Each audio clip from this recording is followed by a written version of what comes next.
one woman's quest to find answers sparked a story that's going to change the lives of millions. I didn't have the self-worth to get out of the abusive situation for myself. I have 3 children that are the light of my life, and they are the reason, the encouragement, the purpose for me getting out of my marriage. Holly Walker finds herself in a devastating situation. He picked me up by my neck, threw me on the hood of my car in front of our youngest daughter, beat my head into the hood of my car, and choked me until I could hardly breathe. Betrayed by the people who were supposed to love her, struggling just to get back on her feet, having to fight a court battle to get custody of her 3 young children. During this process, there were days that were extremely hard, that I really second-guessed and questioned, what have I done? And I decided that I was going to turn my life around. She got the idea of looking for a life coach, and she found a lady on the west coast of the United States, Kimberly Truitt. Kimberly told her she could build the life she really wanted, and she began to coach her. Holly's life began to change. I reached a point in time in my life where I decided that I was letting other people determine my happiness. And I realized that my purpose in life is to help people who are just like me. Holly and I became good friends, and today she's a leader in the professional and personal development industry. This film, Beyond the Secret, is an expression of Holly's dream, one way of helping you and the millions of people that will be watching it.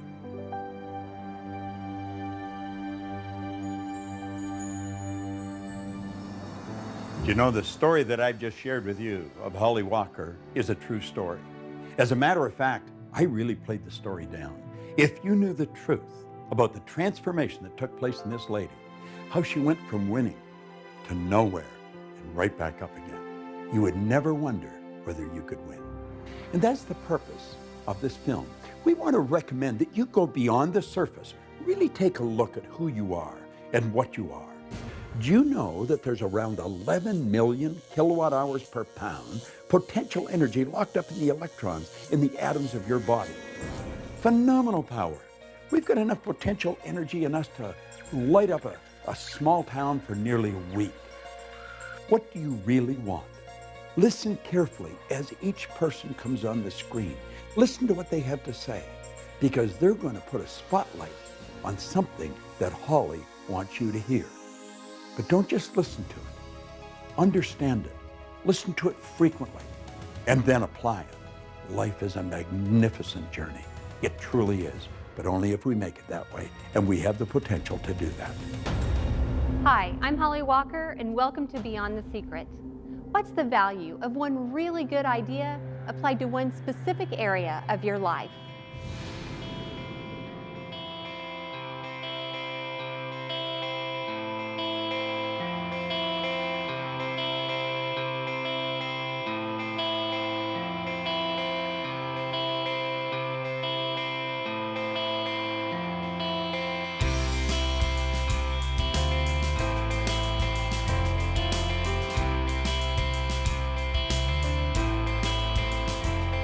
If you consider that every building in every city across our world has its ancestry in human thought, leading scientists and specific principles from the field of quantum mechanics are confirming what spiritual teachers have been telling us for centuries.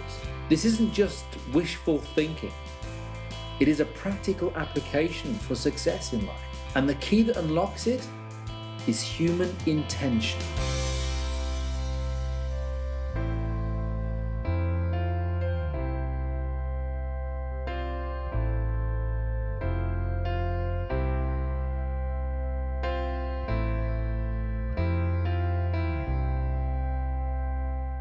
The law of attraction is no longer a secret. It's been discussed, ripped apart, examined, and put into practice by those with the awareness of how to use it to their benefit. You may be like I was, confused, disappointed, or maybe you just have a lot of questions that you need answered. My website has received thousands of emails. I think I'm doing everything I'm supposed to, but it's not happening fast enough. Why am I not making more money? Why isn't the law of attraction? I want to start living my dream lifestyle, not just dreaming about it. How do I do that? I made it my mission to find the answers. I set out to meet with the teachers who inspired me, the ones who really spoke to me and helped guide me through some very difficult times in my life. And literally, through the law of attraction, over the course of a year and a half, I was able to sit down with some of the world's leading visionaries and most inspirational teachers and ask questions.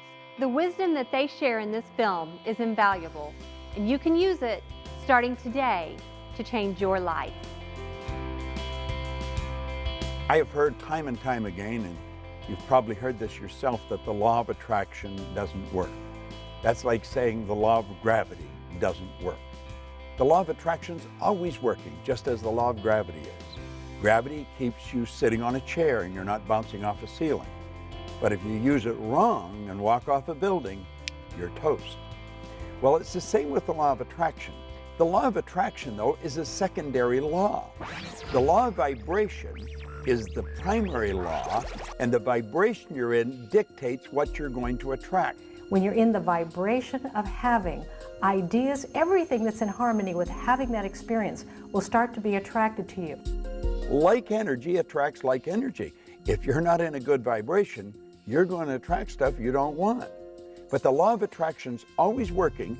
It's a matter of understanding it and bringing our mind and body, our whole being, into the right vibration so that we attract what we want.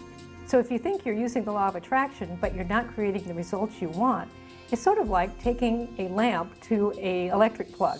So if I'm carrying a lamp and I'm heading over to an electric plug, and I plug that lamp in, and I don't get any light, I don't get down on my knees and beg the law of electricity to please, dear law of electricity. I've thought about the law of electricity, I've done everything I know how to be in harmony with the law of electricity, but I'm not getting any electricity, so please help me get electricity. We would never do that. We would think something's out of whack here. Either the wiring in the walls is incorrect, the cord is got a short in it, or the light bulb needs to get changed. And we would know that we need to do something to bring ourselves in harmony with the law of electricity. And it's not different with the law of attraction. So what we're thinking about manifests many times in our daily lives, but sometimes people think that a thought is an actual thing, like what I'm thinking about right now, instead of where I'm thinking from.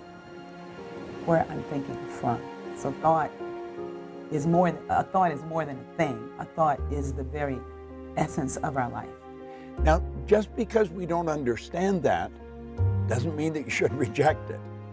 You want to go beyond that and start to understand how your mind works, the relationship of the mind to the body, and then you'll start to see why you're getting what you're getting and how to change it if you don't like it. You've probably been taught or learned that thoughts become things. And they do become things. They become our belief system. They become our identity, our self-worth. Thoughts become things when they're aligned with feelings, when they're aligned with action, when they're aligned with strategic relationships, when they're aligned with your gift, with your calling, with whatever it is that you're bringing out in the universe. Thoughts becoming things. Let me turn that around. Everything was at one time a thought. Everything that's not green or water has been shaped by the imagination of the human mind.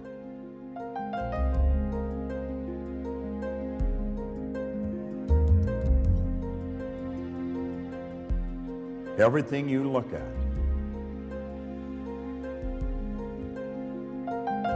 is created twice. Thinking is the highest function that we're capable of. And when we think, we take thoughts and we join those thoughts together and we create ideas. And by holding the idea in our mind and getting emotionally involved, it causes us to move into action. And it also sets up an attraction. And it's the action, the attraction that alters the conditions, circumstance, and environment in our life. It's not enough to be talking about your dream, thinking about your dream, praying and hoping for your dream. You really do need to take action. It's been my experience that with one single action step, everything changes. You're no longer thinking about it, talking about it, you're doing something about it. People relate to you differently. You relate to you differently. New resources show up as you have a new perspective. Isn't that it drops in, like, the whole picture just drops in, but you'll get threads of it. You'll see little, like a sprout coming up. If you honor the sprout and nurture it, it will grow, it will send down roots, it'll begin to flower and blossom, and ideas come forth this way. And that's how you build a dream. You get a very clear idea, you nurture that dream. The law of gestation is important as it helps you grow that dream, but you have to take steps every single day. Take action. Create what I call a wow within 1 week. What's the step that you're going to take to demonstrate you're more committed to your dream than to any doubt, fear, or reality that might get in your way? It's in acting on your dream that it truly becomes real. A baby step in the direction of your dream, in the direction of what you want to create. The law of the universe will work just fine. It's about us learning how it works, getting in coherence with that, and practicing that on a daily basis. So baby steps are a great way to take your steps forward. Baby steps will take you all the way up Mount Everest, by the way, if you just keep taking them. And oftentimes, the change takes place first inside before it's expressed outside. If you're taking action and you don't see the result, be aware that it's coming. And in fact, if you do build your awareness around and start looking for little examples, little results that actually are coming your way, I think you'll find that they're already there. What I've realized is when I was relying on just blind faith, whenever I would meet with this condition or circumstance that I didn't know how to go through, oftentimes I stepped backwards into safety. It's really faith based on understanding how we operate that allows us to move confidently through that terror barrier and into that area of unknown outside of our comfort zone. It takes 5 years to become a plumber. It takes 5 years to become a mechanic. I'm not quite sure how long it takes to become a medical doctor, but I would imagine a few more than that. Well, we can't watch a 70-minute DVD and like that understand what makes life tick. We've got to make a decision that we're going to study something about ourselves. It takes a different kind of process to grow the bamboo tree. You plant the seed and you water and you cultivate the soil for 5 years. At the end of 5 years, the bamboo tree that does not break through the ground in those 5 years, in 6 weeks it grows over 90 feet tall. Now the question is, did it grow 90 feet tall in 6 weeks or in 5 years? And I say in 5 years, because had at any point in time you stop watering it, at any point in time you stop cultivating the soil, the bamboo tree would die in the ground. A lot of people, because they're impatient and they want things right now, they allow their dreams to die in rejection. They allow their dreams to die in bankruptcy. They allow their dreams to die in negative conversations. They allow their dreams to die in excuses. They allow their dreams to die inside of them because they're not patient. They don't trust. They don't believe. Belief and trust gives you patience. When we're born, we are programmed to move along a certain track. That's called genetic conditioning. It's part of a paradigm, part of a control mechanism in our mind. And then we're programmed environmentally. Thoughts that you hold and the thoughts that you choose start to create your beliefs. They create your paradigms. They create the filters through which you see your world. Those beliefs are really what determine the actions that you're willing or not willing to take. And I don't think it takes any genius to tell you that the actions that you take in life are those things that are most responsible for the results that you're getting. I think the first thing you have to do is you've got to decide exactly what you want and then write it out in a vision form. We can take a pen and a piece of paper and decree our own destiny. Like a story, like it's already happened, like it's present tense. Now, if we don't do that, and unfortunately not that many people do, then it's predetermined. It's predestined by the paradigm that's built into us at birth. But you have the ability to change it. You build the image, you get emotionally involved with that image, you hold that image in your mind of that life that you want to live and you in it. And you will begin to see those results manifest themselves. That is the way to create the life that you want. Our gifts come to serve the world, not to make us rich first, you know. And so, but I was trying to get rich off my gifts. And I was so sad. I worked the principles too. I wrote it down. I did all the things that I learned to do early in the game. And I was very depressed a lot of the times because what I wanted to see happen was not manifesting. You know, we live in this GPS society where we think we have to know every single step we've got to make, and it's really not that way. It didn't dawn on me that maybe I was on the wrong track, that maybe there was something better for me. As long as we know what the very first step is for us to take, and we may not even have a clear idea of that. Thoreau said if we'll just advance confidently just in the direction of our dream, we can live the life we've imagined. But one thing that I didn't stop doing was that I didn't stop singing, and I didn't stop writing songs, and I didn't stop with my interest in music. I loved it. What we need to know is why, what our purpose is. Knowing how to do something really is at best guessing. That's something that's left to our Creator, to our relationship and understanding of how God operates with and through us. I got to a spiritual community that really inspired me, and I heard the message.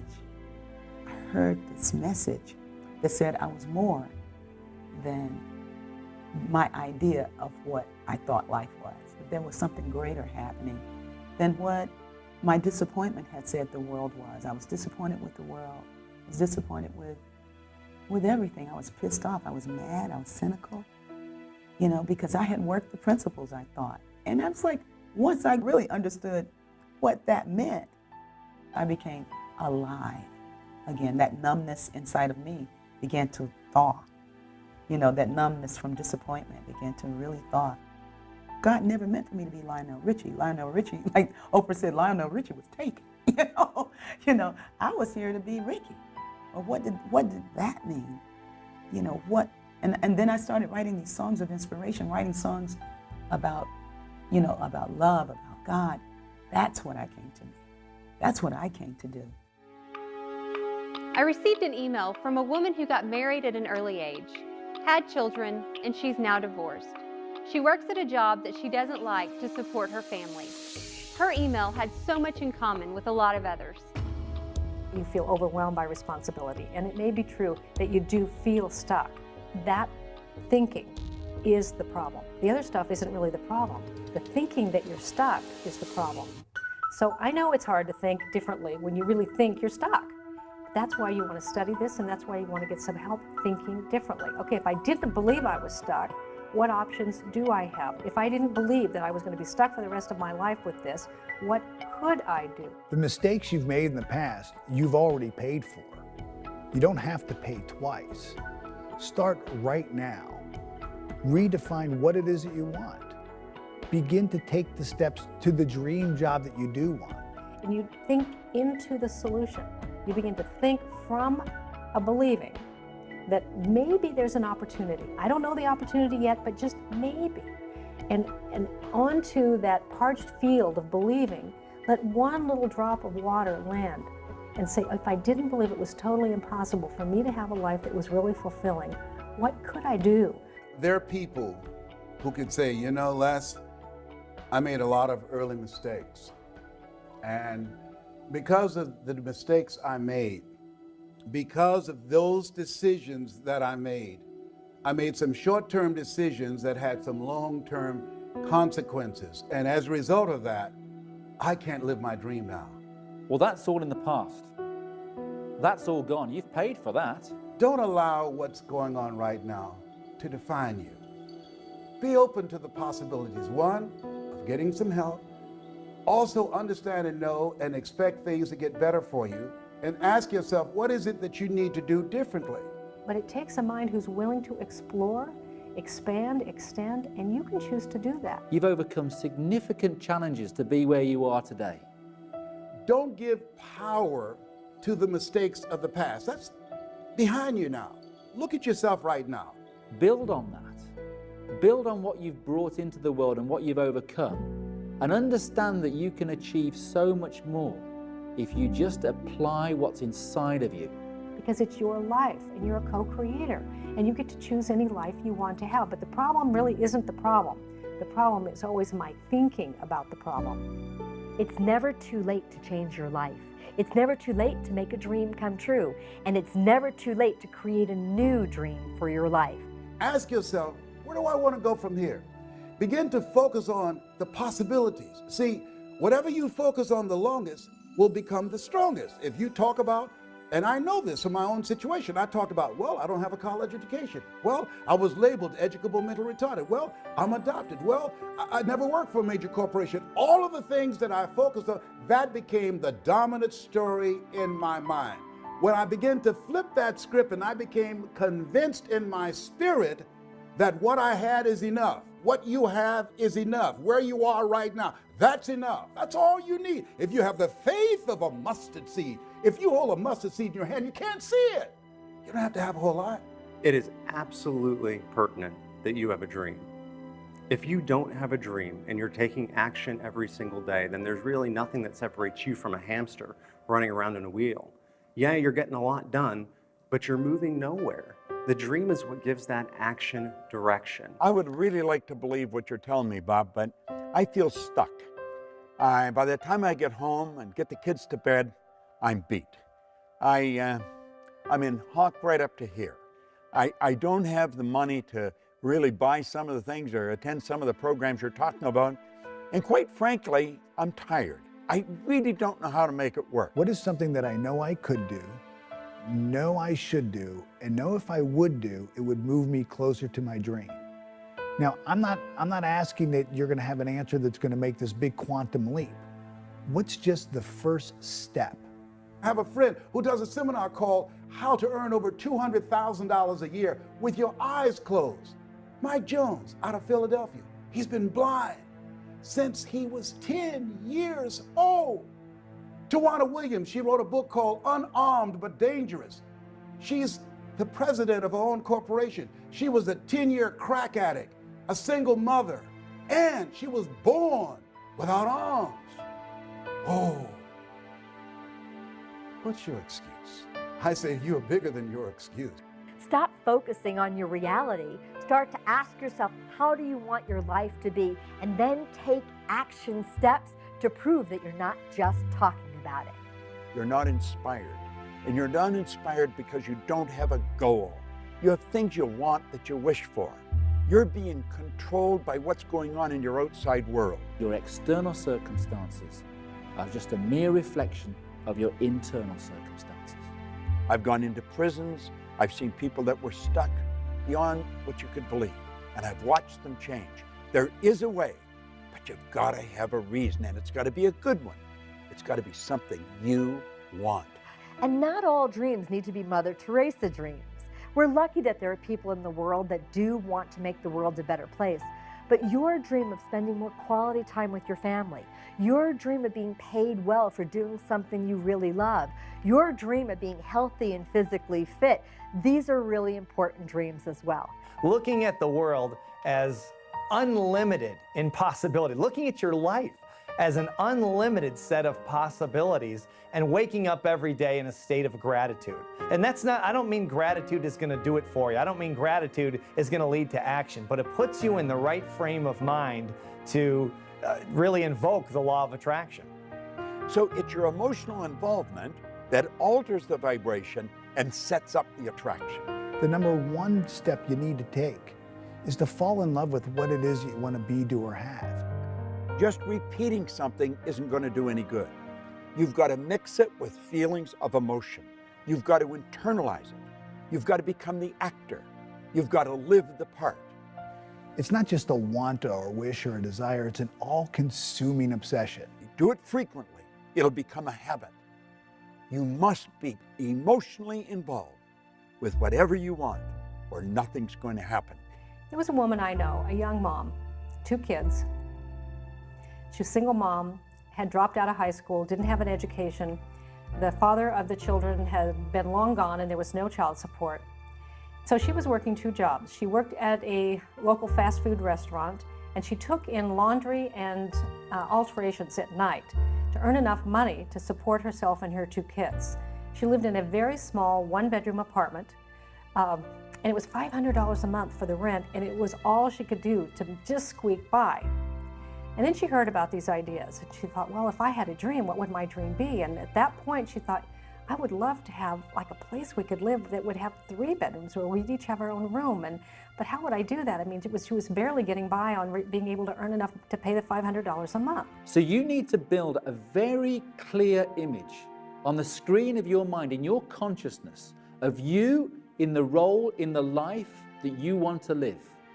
Only then are you in a position to be able to plant things in the home, such as vision boards or bullet points or reminders anywhere that might be on the dashboard, on the bathroom mirror, on the fridge, that prompt that image onto the screen of your mind. Write out what you want to accomplish over the next 6 months. Not 6 years or 60 years, 6 months. And make it very clear. And what you write, if I read it, I want to be able to see the same picture that you see.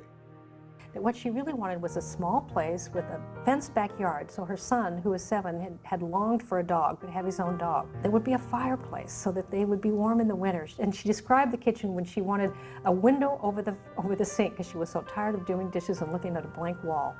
And she wanted an arched doorway to come in through, and she wanted a little picket fence out front. People take the time to decide what they want, and they write it out. And then they think just through sheer willpower they can make it happen. It isn't going to work. That's like a fly trying to fly through the glass in the window pane. It's going to die on the windowsill. One of my favorite quotes comes from General Schwarzkopf. He says that in times of war I find plans utterly useless, but planning to be priceless. Really, what would you do if you just didn't believe it was impossible? And she said, well, I'd look for it.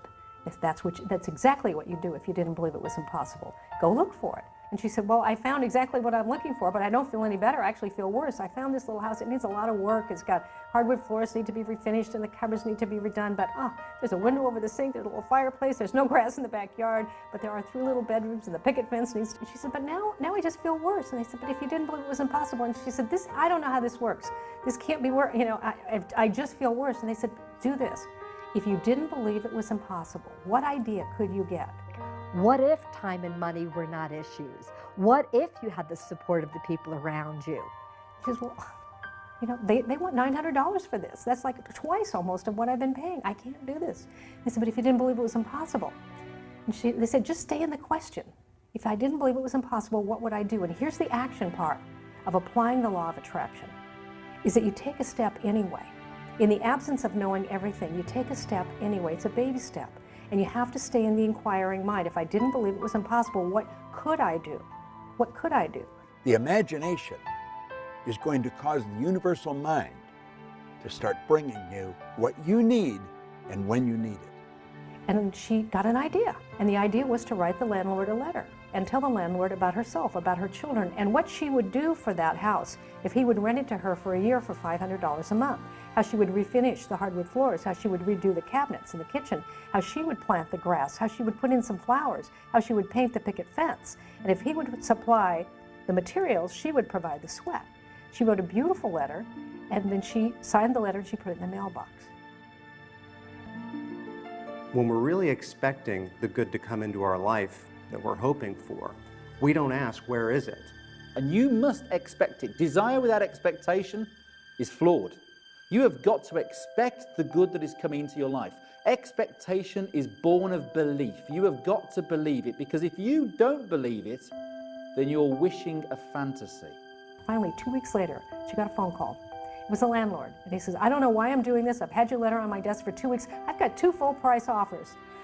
But something in your letter just won't leave me alone. So I want you to sign a contract, what you'll do each quarter of the year. And if you really will do what you say you'll do, I'll let you have the house for $500 a month. Now here she had manifested what she had really hoped for, and there was no material way from her current status that she could create it. But the interesting part is not that she got the house, which she did, and not that she fixed up the house, which she did, but who she became in the process.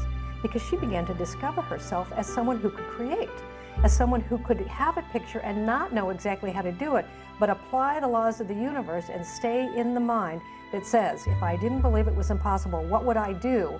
And an idea would come, and if you take that step, things unfold. I really related to this next video email because I've experienced a lot of the same things. My husband thinks this stuff is all a bunch of fairy dust. It's hard to try when he constantly puts down everything I do. Does this stuff really work? See, everybody does not want to see you make it. There's some people that are jealous. There's some people that are envious. Why? I don't know. Some people, because if you are driven and you're working on your goals and dreams, they feel that will make them look bad. As you start to study this information, your life is going to change. You know, along the way of trying to apply these principles, you'll hit the top edge of your paradigm. You'll hit other people telling you all the reasons it can't happen, what can't be done. MIT did a study. If I tell you, you can't do that, someone has to come along and say, you can do it. You can do it 17 times to neutralize that one time. And it's very important to be absolutely fueled by your vision. For some people, the word dream is even just too out there. Let him know a dream is simply something that you want, or better yet, learn to speak the language that he understands. When a plane's taking off, it's got to go against the wind, it doesn't go with it. And you're going to run into a lot of resistance. If you're not getting a lot of resistance, you're probably not going anywhere. You're going in the wrong direction. Don't resist the resistance, though. There's a law of non-resistance. Just let it go, because whatever you resist persists. When someone is not latching on to another person's dream, I really believe it comes from fear. In other words, their consciousness is rooted in fear, and this is basically, in a nutshell, a frightened person. And they get uncomfortable with it. Now, I'm not just talking about maybe your boss or your colleagues at work that are telling you not to go and do this thing that you desire doing. I'm also talking about those that you love dearly. I'm also talking about your partner, your spouse, your husband, your wife, your mother, your father. And you know, the people that are closest to you are going to put up the most resistance. They don't really want you to get ahead, because if you do, then you become a mirror to them. All of a sudden, they've got to look at you. They know they're as smart as you. They're as educated as you. They've known you your whole life, maybe. And all of a sudden, you become a mirror. And when they look in that mirror, they see themselves, except they're not where you are. And sometimes they can resent you because of that. And it causes problems in friendships. It causes problems in families. And it's just part of moving ahead. It's part of going to the top. They don't understand what you're doing. They don't understand where you're going. And you're going to find as you study, you keep raising your level of awareness. The people you're hanging around with may not. You know, often people ask the question, will you lose people along the way? Is this a lonely journey? And think about your life. You've grown, you've progressed, and probably your first grade friend is not your best friend now. And as you move through life, certain things happen and certain friendships change. You'll just keep growing, and they're not growing. And you're going to have new friends, and you're going to be in a new area, and you're going to be with more exciting people. Don't sell your dream out to somebody else's opinion. Look at your relationships and ask the question, what is this relationship doing to me? It's a new term in psychiatry called relational illness. There's some people that can make you sick. I have a friend, I'm serious. I have a friend who, when she was married for 9 years, every year she had to have some kind of surgery. And once, and now it's been over 8 years, she got a divorce. She never had to have another surgery. If your why is big enough, the how will show up. So you want to stay very much in touch with why you want this dream, why it's good for you, why it's good for others, why you want to be doing this thing. If you're not yourself, then you're not free.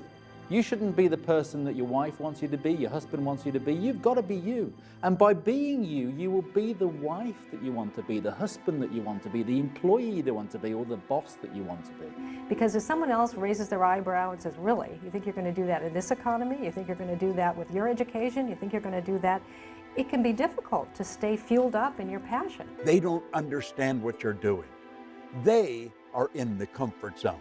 And they think you're crazy stepping out and betting on yourself, giving up that good job, moving to that other city. Give it time. Let him see you taking action. Let him see your success. By changing ourselves, showing up more fully, living with integrity, people start to take us more seriously.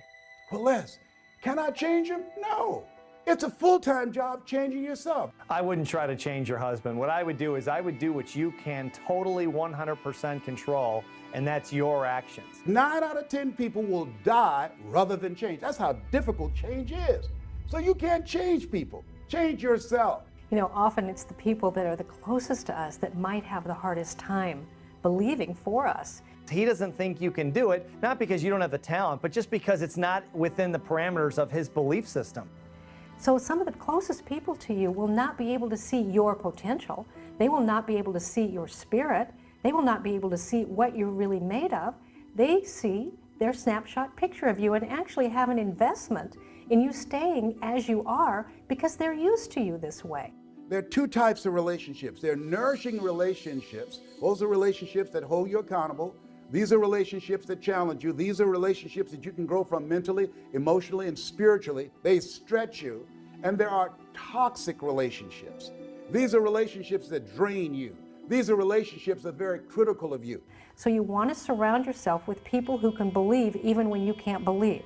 We can't always find one person who's our dream person, meaning they can deliver everything we need all the time. So it's great to have friends that you can turn to who are advocates, or dream team members who, no matter what you say, they're going to look in your eyes and say, I believe in you. I know you can do it. Because for any one of us, it's difficult to see the picture when you're in the frame. So you want someone else who can see the whole picture and help remind you yourself. Yeah, sometimes when you're going for your vision and your dream, people will say, oh, you're just materialistic, man. Why don't you just be satisfied? All you care about is money and things and that type of thing. You're going to hear that. There's no question about it. At some point, you're going to hear that. Get rid of the small talk. Get into some big talk.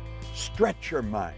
Go where you've never been. What we're talking about is not about materialism. It's about thinking. You can apply it and get as wealthy as you want to be. There's no question about that, and a lot of people have. You can also apply it to your relationships. You can apply it to your health and fitness. You can use it any way you wish, but it's really about thinking. As you get freer and you get more liberated and you get more expansive, it's a lot more fun. And people who are the naysayers and people who said it couldn't be done, take a look at your life and then they get interested themselves. And if they don't, you just bless that and honor their right to have a life that they choose. Life is short and it can be great. Make it that way. Don't let the resistance knock you off track. There's some people that are so happy and so at home being negative, they can walk into a dark room and begin to develop. You know who they are. And if you're sitting with the enemy right now, just blink your eyes. I see you.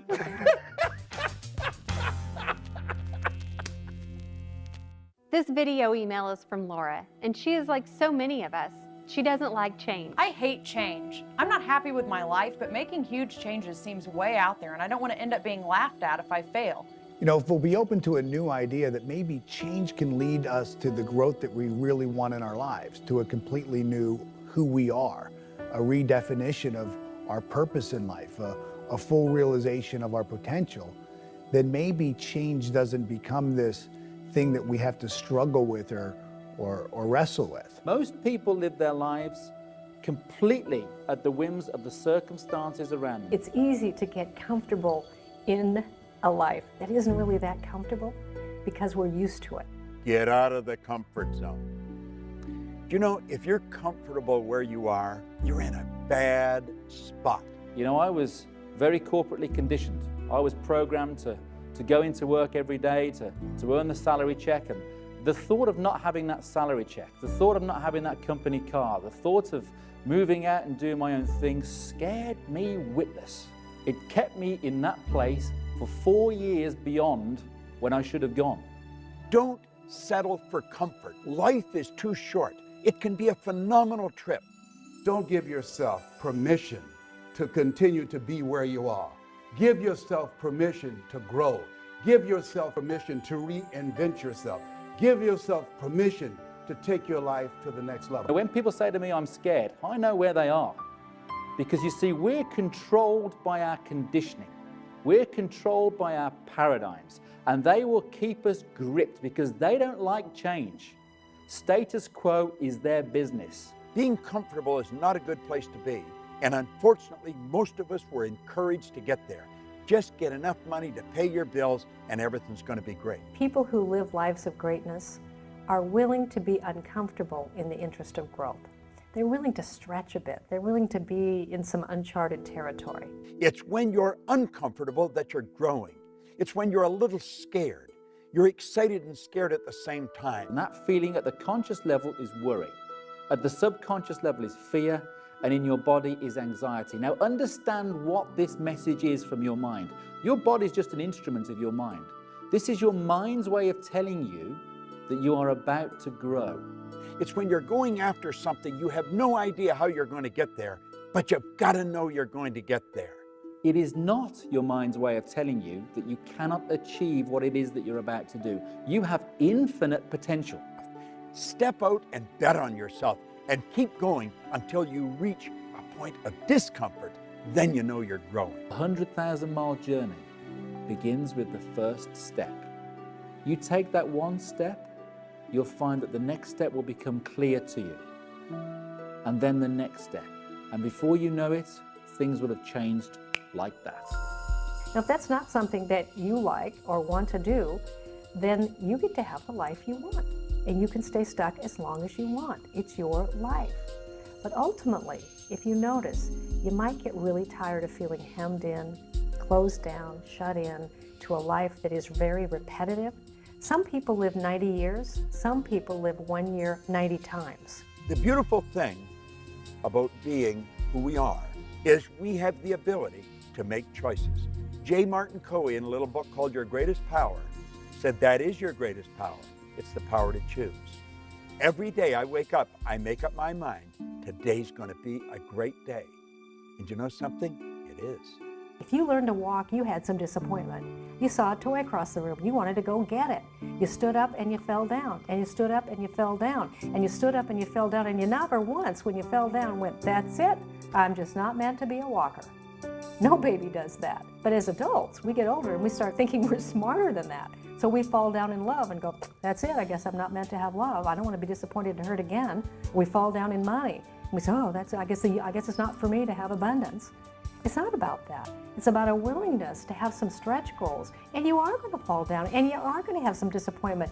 But it's okay if along the way, what you're recognizing is you're part of something that is much bigger than a little bit of disappointment or having your dream come true exactly when you thought it should. You're living a life. If you look at the most successful people that have ever lived, the ones alive today or the ones in the past, failure was a part of their journey. And you're living in what Hildegard de Bingen in the 13th century called the best life there is. And she said each one of us must learn to live on the green growing edges of our own becoming. You're here to do what you love to do. And then it's more than just following your bliss. It's really, really doing the thing that you love to do and learning how to do that well, not to think that, well, just because I can sing, I love to sing, well, let me go get a record deal. Let me go get a contract. Let me use the laws to manifest this. And it's like, well, no, let's learn to sing. And that's where aliveness is. So you get to choose how much life you're willing to live. We're here to serve our gifts to the world. That's why we got them. That's why we got the things that we love to do. I mean, it's an indication of what it is you came to do. In your day-to-day activities, what really has meaning for you? And that'll be 75% of your purpose, of what you're passionate about. The other 25% can be calibrated by those around you that know you well. Ask them what it is that you're good at. Ask them what it is that they love about you, what you do at your best. Correlating both of those will be your purpose. I've always loved music. And so my vocation revolves around music. It always has. I mean, I've always loved doing that. I've met so many people who just really didn't know. They don't know what they came to do. I'm thinking like, well, you just came to express your creativity. Now, what is it that you feel good about being creative? I mean, how do you like to express yourself? What is the way you like to do that? And somewhere along your line of interest lies the thing that you came to do. And then the people who would be served by what it is that you love to do. You watch most people, it looks like life was a practice run. They sort of tiptoeing through life, hoping they make it safely to death. But imagine, if you will, being on your deathbed and standing around your bed, the ghost of the dreams, the ideas, the abilities, the gifts given to you by life, and that you, for whatever reason, you never pursued those dreams. You never used those gifts. You never acted on those ideas. You never used those abilities. And there they are standing around your bed, looking at you with large, angry eyes, saying, we came to you, and only you could have given us life. And now we must die with you forever. When a person is numb, they're so cut off from their own happiness, from their interior happiness. It's very difficult to know who you are and when you're in that place. And that's when you need a spiritual healing. That's when you need something to shift inside. That's when you need to be still so that you can discover what it is that wants to speak to you, that wants to speak through you. The wealthiest place on the planet is the cemetery. There you find potential never manifested. There you'll find books never written. There you'll find music never played. There you'll find ideas and businesses never given birth. It's your life, and you get to choose. But I'll tell you this, there is way more joy and way more fun and way more aliveness if you're willing even to explore a little bit. And you don't have to take giant steps of change. You can take baby steps of change. Just be willing to explore a little bit. And what will happen is your change muscles will start getting stronger. And you'll start to have a little more appreciation for the value of little changes because they produce great results over time. You're stronger than you can ever begin to imagine. You and everyone watching this can do it. You've got something special. You've got greatness in you. How about living your dream lifestyle instead of just dreaming about it? Let's throw this to America's Dream Coach, Marsha Weeder. The difference between a dream and a fantasy, like winning the lottery, is that in a dream you can design a strategy for getting there. A fantasy is wishing for something. So if you're not emotionally involved with an image or an outcome that you want, a result that you want in your life, then you're idly wishing. You've got a fantasy. A dream is something that you have that you are very emotionally involved with. Now this is absolutely essential.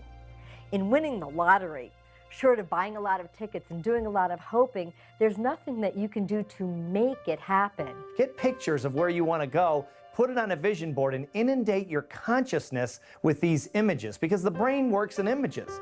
And so you want to think about this all the time. Get those images in front of you all the time, and then start taking steps toward the manifestation of your vision. This is one of those great opportunities to get creative. This is one of those great opportunities to say, this is a dream that I have. I have absolutely no idea how I'm going to do it. All the conditions and circumstances around me right now stink. I don't know how to do it. In my experience interviewing world-class performers in all kinds of different fields, what I found is they decide exactly what they want.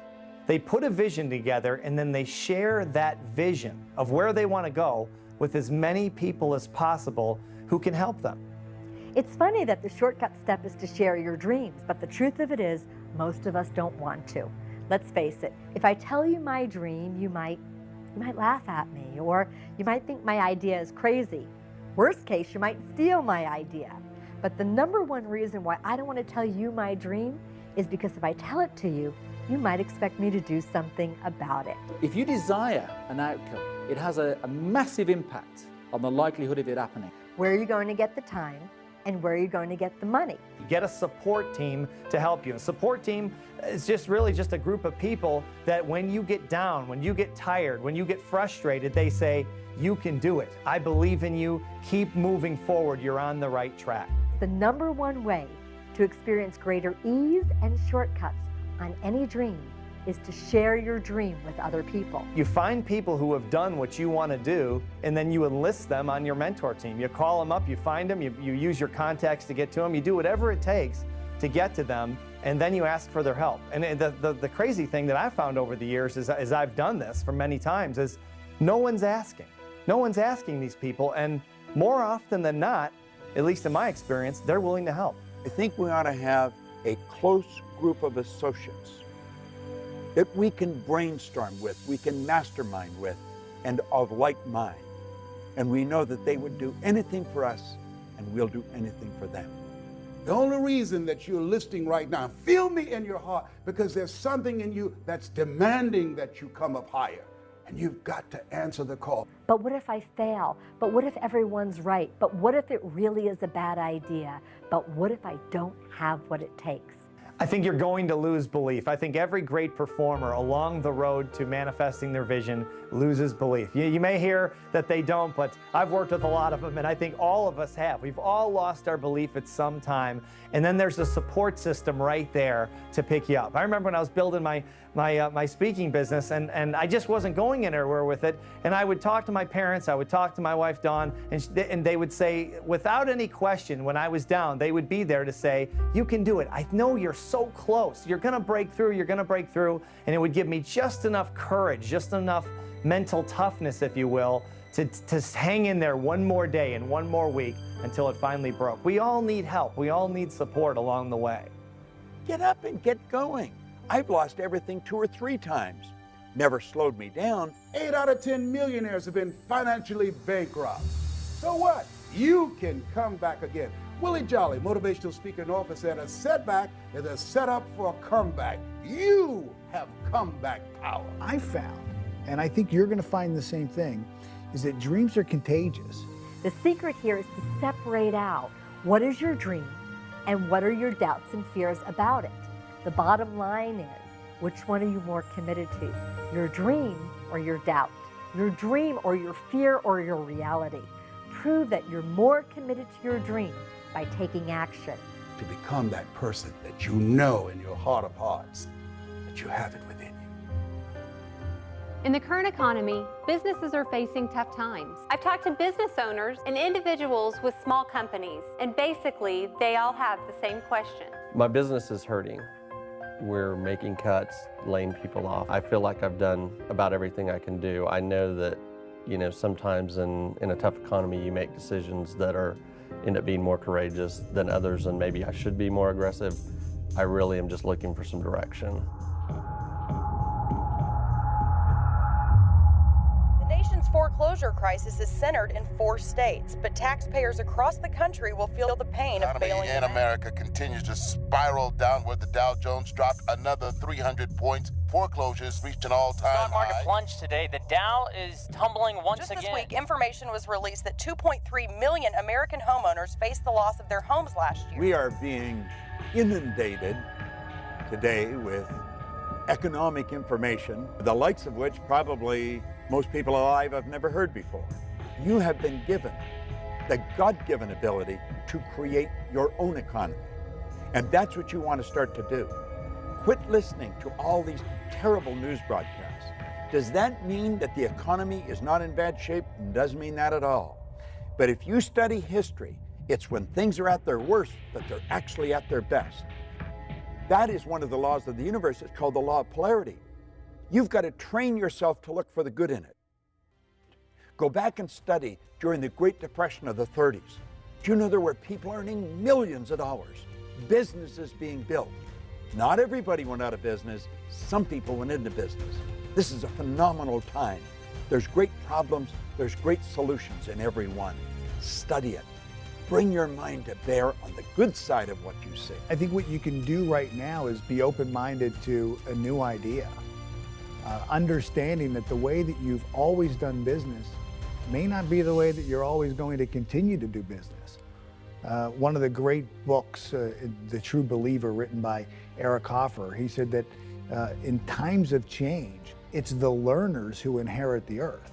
It's easy to have faith when you have a job, when your business is successful, you can make payroll, your marriage is working out, your children acting like they have good sense, no one has looked at you and diagnosed you with a terminal illness. It's easy to have faith then. But the true test of faith is when life taps you on the shoulder. You've got to look to your beliefs about money. Like, what do you believe about money? Do you believe that money is a good thing? Is it a bad thing? Is it something that that you shouldn't want? Is it wrong to want money? I would study your beliefs, because your beliefs will dictate your behaviors. You don't necessarily get what it is that you want in life. You get what you believe you're capable of. You get what you believe you're worth. And if your behaviors aren't in line with making more money, you won't make more money. You can wish for it all day long. It's not going to happen. But if you can alter your beliefs and expand your beliefs around money, you can automatically, just by default, change your behaviors around money, which will ultimately lead to making more money. A person doesn't earn $50,000 a year because they want $50,000 a year. They earn $50,000 a year because they're not aware of how to earn $50,000 a month. Stop and think of the things that you're aware of today that you weren't just a couple of years ago. Awareness is the most phenomenal thing. If you were aware of how to utilize the potential that you've got, your whole life would change just like turning on a light. Awareness, you develop it through reading, you develop it through listening, you develop it through studying people who have done what you want to do. Study people that have developed wealth and watch the way they live. I don't mean the cars they drive or the houses they own. That's all fine, but that's all icing on the cake. Everything you own at the time of your death is going to belong to somebody else. But what you are is yours forever. No one is any better than you, and no one's any worse. We are truly equal. And what we want to do is really understand that. Do you know that everything, ourself and everything that we see, is energy? And it's in a source of vibration, pure unadulterated spirit. There's an infinite amount of money. I don't mean there's an infinite amount of paper and gold. I don't mean that. I mean, making money is really unlimited because money really flows directly from ideas. When you begin to start thinking, get grounded within yourself and be still and start thinking and not allow yourself to make decisions from your fears. Zig Ziglar calls fear false evidence appearing real. You want to be thoughtful and start thinking and strategizing and developing a plan of action or where you're going to go now, where you're going to move your life, what's next for you. Because there is something available for you. It's now time for you to start a new chapter in your life. There's total abundance out there. Most people don't know that, but that doesn't mean you can't believe it. That's what wealthy people believe. They believe there's no end, there's no limit to the wealth they can build. I remember a point in my life, things were working out real good, and I said, this is too good to be true. I had a talk show. They paid me millions of dollars to do the show. And when I came into New York and was in the studio in Manhattan Studios, I looked around and I said to my mentor, this is too good to be true. And he said, Les, there are no overachievers. I said, Mike, this is too good to be true. Something is bound to happen. And it did. Thou shalt decree a thing and shall be established unto you. Death and life is in the tongue. Don't be afraid of taking a risk. If you fail, you can get up and go at it again. Failing is a part of winning. One of my favorite studies is on The Spirit of Opulence, written by Thomas Troward. He said that when we're drawing from the infinite, we never be afraid of taking more than our share. I just love that. He said that's not where the danger lies. The danger lies is in taking less and being willing to settle for that. I am asked over and over again, is this a good time to take a risk? Step out and follow your purpose. Do you know the worst thing that can happen to you is not to take a risk? That's the greatest risk. See, I live with the idea that if you're not on the edge, you're taking up too much room. We've got to step out of the life we're in if we ever want to get to the one we're going for. You know, a lot of people talking about waiting for their ship to come in. And Abraham Lincoln talked about the fact that the people who win in life are willing to swim out to the ship. You weren't born believing that money is the root of all evil, or that you should go to college or you shouldn't go to college, or you should get married or not get married. Those are all programs from people of influence in our childhood. When we were little kids, people said this is right and this is wrong. And we believed it because we didn't have any frame of reference as children to argue with them. Well, now we do. Now we know what we're going to need to get where we want to go. The quality of thinking that has defined who you are and the life conditions and circumstances you have now is not the same quality of thinking that's going to produce what it is that you want and move you beyond your comfort zone. Now you believe it. Now what? Now what you're going to do is you're going to start taking action to move forward with building your wealth, because you're not going to be holding yourself back. You're not going to be sabotaging yourself with this belief that there's only so much, and who are you to want more? Who are you to dream bigger? Because you know there's enough to go around for anyone that can believe and then follow up their belief with action. If you have an idea of a business that you want to start, and immediately you sit down with pen and paper and want to figure out how you're going to afford it, you might right out of the gate compromise the dream down, making it smaller, because you know that you can afford this much money. But as you start to pump up the muscle of being more creative, more visionary, dreaming bigger dreams, you'll also see that it's more powerful to really go for what you want and then figure out how to make it happen. First understand what your dream looks like. And then when you know what your dream is, then decide if you have enough money or not, because how possibly could you know how much money you need until you start taking action towards it? In our conscious mind, we have this thought that we want to be, do, or have more. We want this big income, we want better relationships. But that thought then has to be in harmony with the belief of who we are. And oftentimes it's not. And here I think is where I know for me in my life, many times, and I think a lot of people get stuck because this is where we surrender. I think there's two major kind of beliefs. There's true belief, where you've actually experienced something and you know it's true. You believe it because you actually lived it. That's true belief, 100% belief. And then there's the belief of a lot of superachievers, which is what we call manufactured belief. In other words, as emotional creatures, they've literally talked themselves into believing something they've never done before, that they don't even know is possible, but they talk themselves into it. We call that manufactured beliefs. And a lot of people, before they ever accomplish their visions, have 100% belief in their ability to do so because they've talked themselves into it. What else in you that you haven't used that now the universe is demanding that you bring it out here? Really get very clear on the vision of what it is that you want to do. Internalize that vision, become emotionally involved with it. And then when you become intuitively aware of an action step, an idea, one of those out of the blue moments that you can do that would move you closer, that's when you act, regardless of the condition or circumstance. Those are the 3 steps. Build the image, internalize the image, and then take action. When you are actively engaged in making things happen, you don't have to be depressed. I don't think most people will do what we're talking about. That doesn't mean you shouldn't do it. You should do it. And that's one of the reasons to do it is because most people won't. It gives you an unbelievable opportunity to move ahead. A negative person can look at opportunities and all they will see will be the obstacles.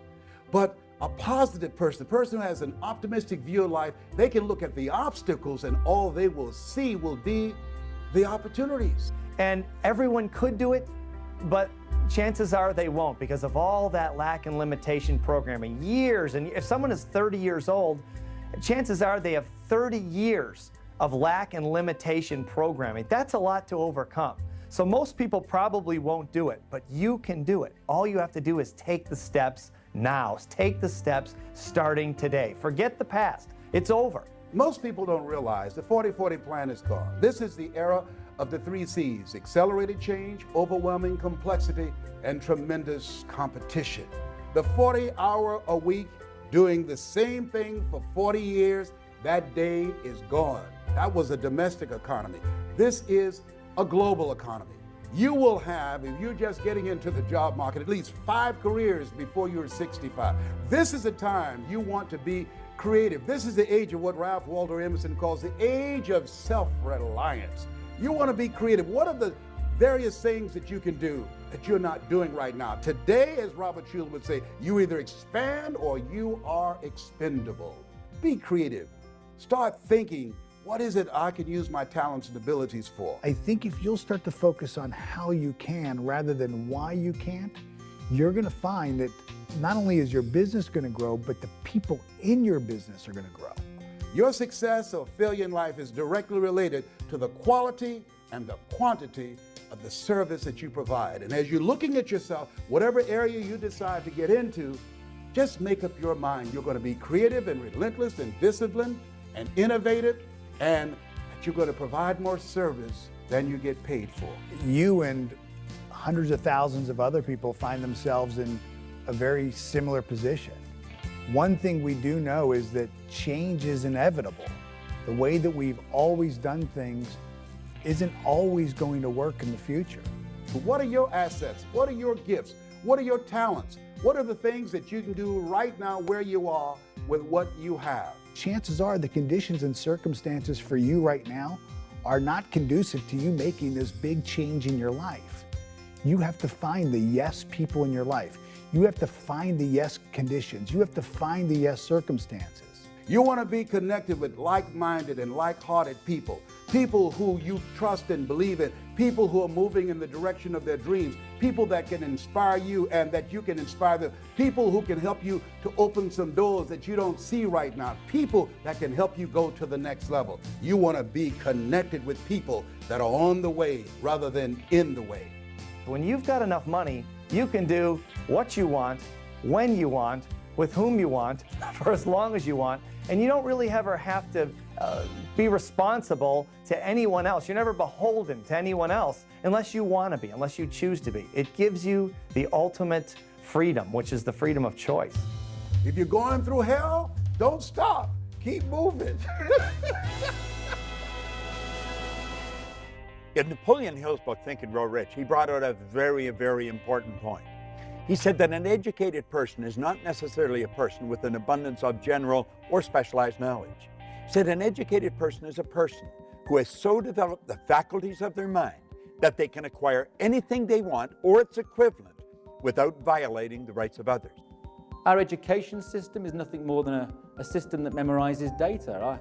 I don't know many people in the world that find Pythagoras particularly useful in their day-to-day activities. So we come out of an education system without ever asking ourselves quality questions, the kind of questions that people need to live a fulfilled life. You have a conscious mind and you have a subconscious mind. Your conscious mind can originate ideas, it can accept ideas, and it can reject ideas. Most of us have been programmed and conditioned our entire lives to gather information in this part of our mind using our physical senses. And it's through gathering this information that we then begin to form ideas. Now, your subconscious mind, unlike the conscious mind, has no ability to reject. Whatever you give to it, it'll accept it. It does not know big from small. It doesn't know good from bad. Everything just is. It accepts whatever you give to it as real. This vibration begins to move our bodies into a certain form of action. We begin to produce actions. We begin to feel a certain way, act a certain way, behave a certain way. We have intuition, we have perception, the will, the imagination, reason, and memory. And these are all perfect. They have to be exercised like the body. You exercise the mind, it too will become strong. Intuition gives you the ability to pick up vibration. Unfortunately, most people will use it wrongly. In their conscious mind, they will choose what it is that they want. They will become emotionally involved. They'll impress this idea upon their subconscious mind. And while they're just driving down the road, an idea just boop, pops right into their mind, out of the blue. And this idea will be in harmony with what it is that they've asked for. It'll be in harmony with the goal that they've set. And the first thing they do is they say, "Are you sure? You know, is this the right idea or is this the wrong idea? Should I do this or should I do that? Is this good or bad?" What you don't like, reject it. And what you do like, accept it. You've been given the ability to think. It's the highest function that you're capable of. When we get this intuitive idea, when this sixth sense, when this hunch comes in, you don't want to ask, is this right or wrong, or good or bad, should I or shouldn't I? Because that's a limiting question, and the answer is yes to both of those. There's reasons probably why you should, and there's reasons why you probably shouldn't. The better question to ask is this: if I acted on this idea, would it then move me in the direction of the model of perfection that I'm claiming I want in my life? And if it will, you've got to move. So stop giving yourself those excuses that say, well, you know, I'm not good enough for this, and I'm not good enough for that, because that, again, is your conditioning. That's rubbish. You can achieve whatever it is that you want to achieve in the same way that Bill Gates has done it, in the same way that Richard Branson has done it, or in the same way that anybody that you get inspired by has done it. Understand that you have exactly the same faculties, the ability to choose and shape your environment accordingly. Tune into that power, and you will create an extraordinary life. Well, I believe that we're all radiant lights of God. You are a radiant light of God. I'm a radiant light of God. And if you don't want to use the word God, we are radiant lights. We're energy. We're pure energy. So we're always radiating something. We're radiating something, and I would choose to be one who radiated love. And And I feel like when I'm radiating that, the universe corresponds to its own nature. So I'm radiating this beautiful essence that is love, and I find love. You define your purpose by first taking a look at your life, the things that you're doing for work and the things that you're doing for fun, and say, what do I really get excited about? What really gives me that psychic income, that feeling that I'm doing better? That kind of feeling is telling you, it's feedback from the spiritual core of you, who you are inside. That's telling you your purpose. And you will find that there is magic in this. As the image and the feeling tone get in coherence, it's like laser, and things really begin to shift fast. I know today's going to be a great day. There are no problems, there's only lessons. Everything that happens is to teach us something, to move us ahead to the next phase of our eternal journey. This isn't a fantasy world we're talking about. This is the real world. This is something you can do. People with less talent, less intelligence, less education have done this. Find out what you love and then dedicate your life to it. If you at all believe in the law of attraction, you know that you've attracted this film into your life at this very moment in your life. You're not here by accident. I'm not sitting here talking to you by accident. I encourage you now to live your life, to live into your full potential, to recognize the greatness within you, and to begin to express it. The world is waiting for you. You have something special. You've got greatness within you. Answer the call. It's time.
Watch footage not seen in Beyond the Secret and exclusive interviews with the stars. Sign up for free weekly 60-second videos from Holly and the team sent straight to your inbox. And we want to hear your story for consideration in Holly's new TV series.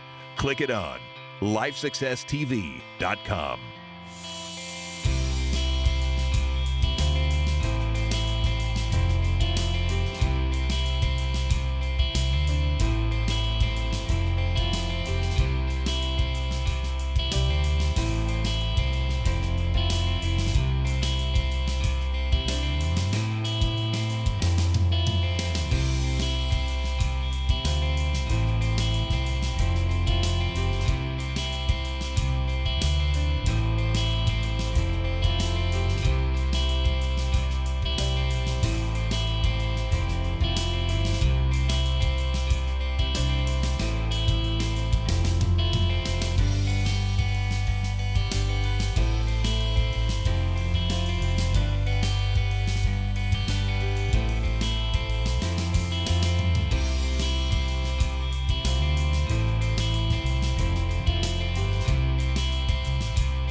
Bob, so many people are on their way to achieving success and they get this attitude from the people around them of, well, who do you think you are anyway? Can you expand on that a little bit? I think that comes from two sides. First of all, the person that's studying is starting to change. And sometimes, though, they get so enthusiastic about it, they want to cram it down everybody else's throat at the same time. And that moves them further away. But it's a natural thing that they're going to get resistance because the other people don't understand where they're coming from. And let's face it, I mean, you're right out of the box when you start to study this. It isn't the mainstream. You're doing things that's totally different. It's not taught in school. A very small percentage really understand and live with this. So they're going to get a lot of flack. They have to understand that and understand that people don't know what they're saying and just let it go.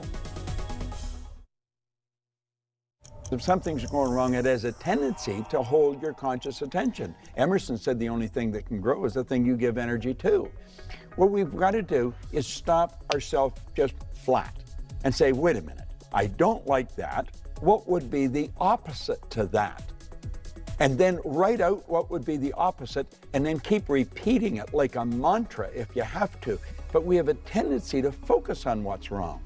And we've got to get away from that. And get away from any people. Don't let people talk to you about it. One of the things that you taught me, Bob, that has been huge in my life is that force negates. Can you talk a little bit about that? It's a beautiful thing to learn because we have a tendency to want to do that.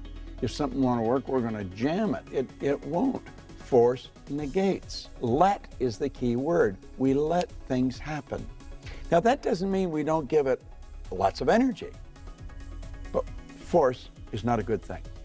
There's no power in force. I think they get into abusive relationships because they attract them. And it's low self-esteem on their part. And when they understand that, they probably stop it. I think most abuse, it's a man's problem. It's not a woman's problem, more often than not.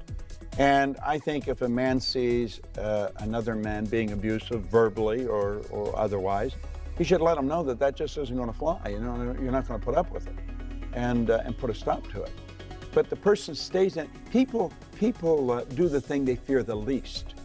They're probably more afraid of being alone than they are of being in the bad relationship. But if a person starts to develop their own self-confidence, the abusive relationships will go their way.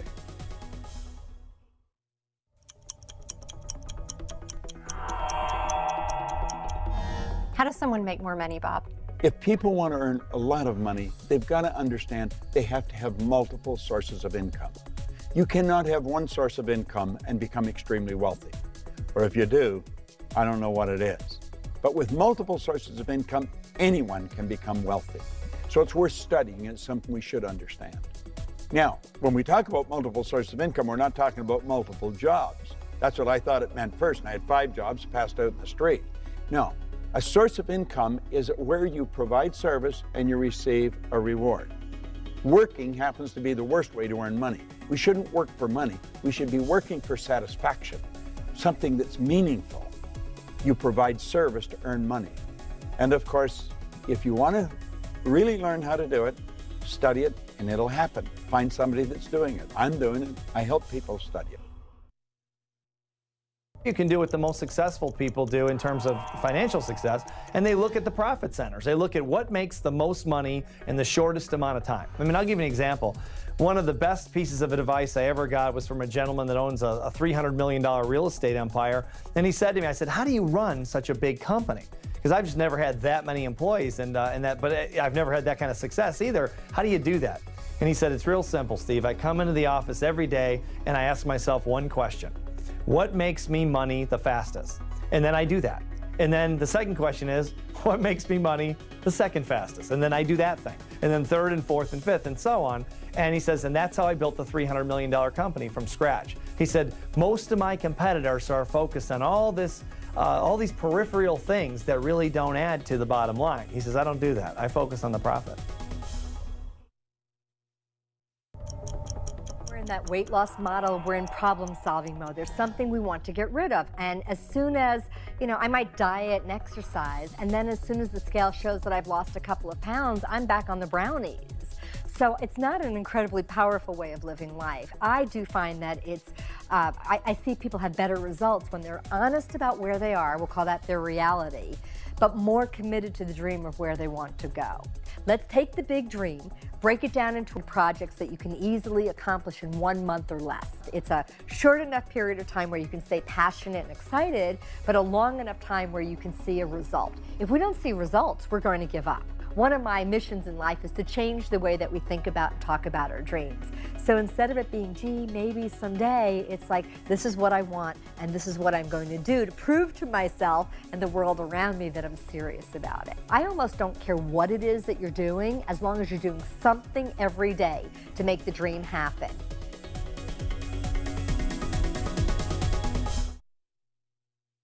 Can you give me some tips on how to stay successful even during these tough economic times?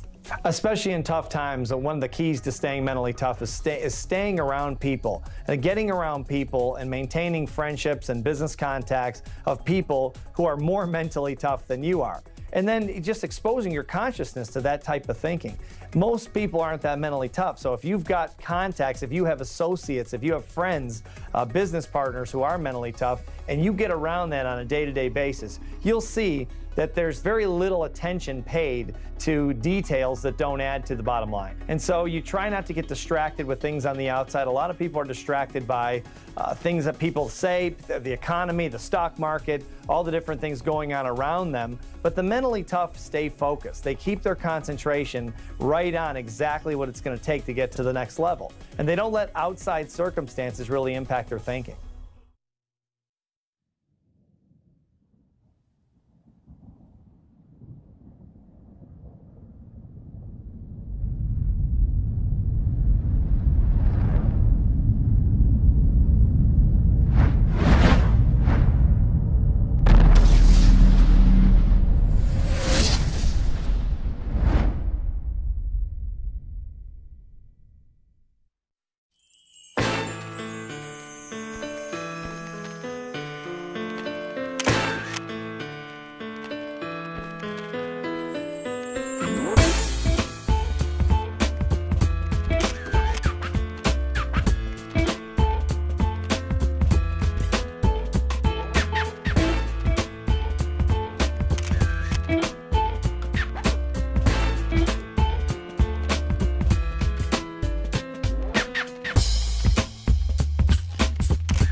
There's nothing like this in the market. There's nothing as powerful as this. We break the personality down.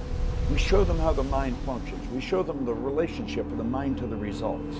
There isn't another program in the market like this. This is powerful information. This program goes right to the primary cause of results. And in a market like this, we've got to get the people to pull together and bring the potential to the surface and increase productivity and lower costs. And that's exactly what this program will do. It teaches everyone who they are.